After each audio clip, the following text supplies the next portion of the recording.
I generally stay away from Warhammer titles because most of them, when they finally get released, they are utter pants, and then they're early access and they don't get any development, or they have performance issues, or they're just lazy, and just overall just a great big waste of money. That being said, there is one studio who has done really well with the titles, and I think they're kind of the torch holder for it really, and that is Fat Shark. They did Vermintide, they did Vermintide 2, and now they're doing Darktide. The great news is we now have a release date. It's coming out on the 13th of September 2022, and it also looks like it's going to be coming out on the Xbox Game Pass and also going to be hitting the PC Windows Store. So that is the release date. If you haven't heard of Darktide, however, and you want to know a little bit more, here is some additional details. So it is in the same vein of the Left 4 Dead series. Similar to Vermintide, you have 4 players that you will be going up against multitude of enemies, except this time you'll be using 40k themed weapons to annihilate your foes. So this time the game takes place in the hive city of Tertium.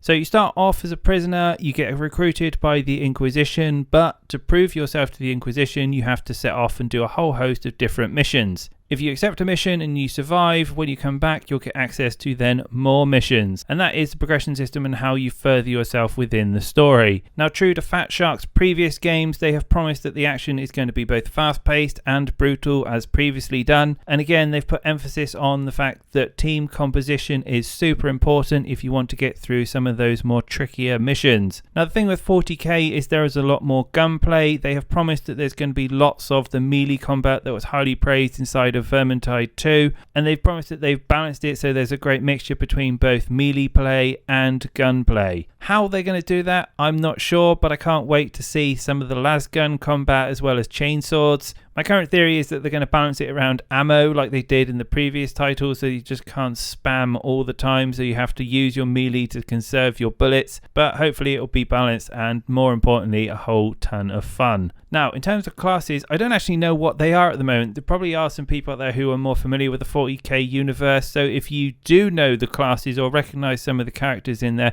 please do let me know what they are. But they have promised that you get to choose a class, you get to customise the skill set and the loadout, and depending on what you pick, then determines your playstyle for that round. There's also upgradable gear, there's character customizations like we've previously seen, and all those important progressive elements that keep you coming back and replaying the missions over and over again. In terms of extrapolation from the gameplay that we've been given so far, there isn't really all that much. There's about 30 seconds to scrap together, but it does look very dark, grim. I've liked the soundtracks and all the trailers so far. They seem to have captured that manicness that you've seen in the previous titles, with thousands of enemies coming at you and you just swinging your axe and just trying to just chew your way through as many enemies as humanly possible to get to the end. And the other thing I really like so far that they've shown is that everything that they've given us has been really, really ugly so far. There's no pretty characters out there. It's grim, it's dark. It just builds up a really unique environment that I've always associated with that 40k universe. Anyway, in terms of details, that's pretty much it. When I know more about the betas and further bits and more gameplay, I will give you an update. But until then,